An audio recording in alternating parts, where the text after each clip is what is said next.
Amendment bill trap है। मान्यवर, इसमें कोई ट्रैप नहीं, एक सीधा साधा लेजिस्लेशन है जो तीनों देशों से आए हुए धार्मिक लघुमतियों को, शरणार्थियों को नागरिकता प्रदान करेगा।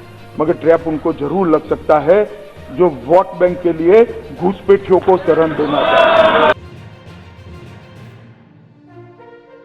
दिल्ली के उत्तर पूर्वी जिले में 23 से 26 फरवरी 2020 के बीच नागरिकता संशोधन कानून के समर्थकों और विरोधियों के बीच हुए हिंसक झड़पों में 53 लोगों की मौत और सैकड़ों लोगों के घायल होने के मामले सामने आए थे। इनमें से ज्यादातर मारे गए लोग मुस्लिम थे जिन्हें गोली मारी गई थी, बार बार घाव लगाए गए या आग लगाई गई।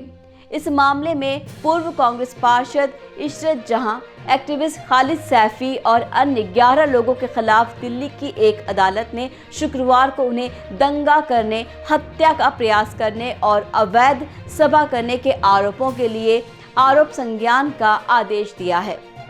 आज हम आपको इसी घटना के बारे में विस्तार से बताएंगे। नमस्कार, आप देख रहे हैं एयर न्यूज। इस मामले का संबंध दिल्ली के कुरेजी खास इलाके की मस्जिद वाली गली से है, जहां 26 फरवरी 2020 को दोपहर 12:15 पर एक दंगाई भीड़ ने पुलिस के आदेशों का उल्लंघन करते हुए वहां इकट्ठा होकर रास्ता रोक दिया था। प्रशासन के अनुसार इशरत जहां, खालिद सैफी जो यूनाइटेड अगेंस्ट हेट संगठन के संस्थापक हैं और अन्य आरोपी ने भीड़ को उकसाया था कि वहां से न जाएं और पुलिस पर पत्थरबाजी और गोलीबारी करें, और इसके बाद इस घटना में पुलिस के एक हेड कांस्टेबल को घायल कर दिया था। इस मामले में एफआईआर दर्ज करने के बाद पुलिस ने इशरत जहां, खालिद सैफी और साबू अंसारी को गिरफ्तार कर लिया था, जबकि बाकी आरोपी बाद में गिरफ्तार किए गए और गवाहों द्वारा पहचाने गए। अदालत ने गवाहों के बयानों और चार्जशीट की सामग्री के आधार पर आरोपियों की भूमिका को प्राथमिक रूप से स्थापित करते हुए कहा कि उन्हें आईपीसी के विभिन्न धाराओं के तहत आरोप संज्ञान करने का आदेश दिया जाए।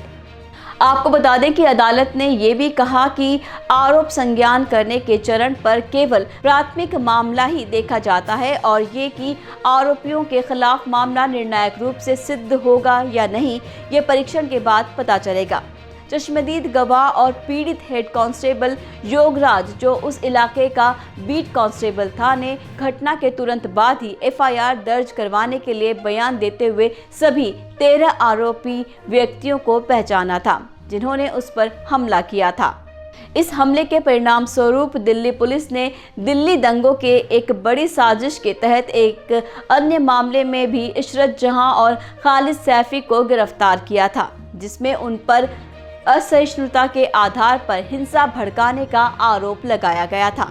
इशरत जहां को इस मामले में जमानत मिल चुकी है, लेकिन खालिद सैफी की जमानत याचिका अभी भी दिल्ली हाई कोर्ट में लंबित है।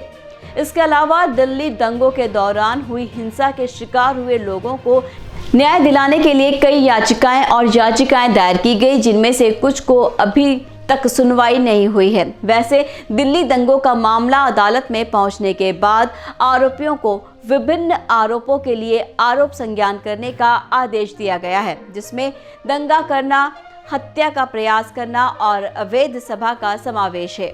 इस मामले का परीक्षण अब अदालत में होगा, जहां गवाहों के बयान, वीडियो फुटेज, फॉरेंसिक रिपोर्ट और अन्य सबूतों को पेश किया जाएगा। इस मामले का निर्णय न केवल आरोपियों के लिए बल्कि दिल्ली दंगों के शिकार हुए लाखों लोगों के लिए भी महत्वपूर्ण होगा, जो अभी तक अपने घरों, दुकानों, मस्जिदों और जीवन को खोने के बाद भी न्याय की उम्मीद लगाए बैठे हैं। नमस्कार, आप देख रहे थे एयर न्यूज़। ऐसी और अपडेट्स के लिए जुड़े रहिए हमारे साथ।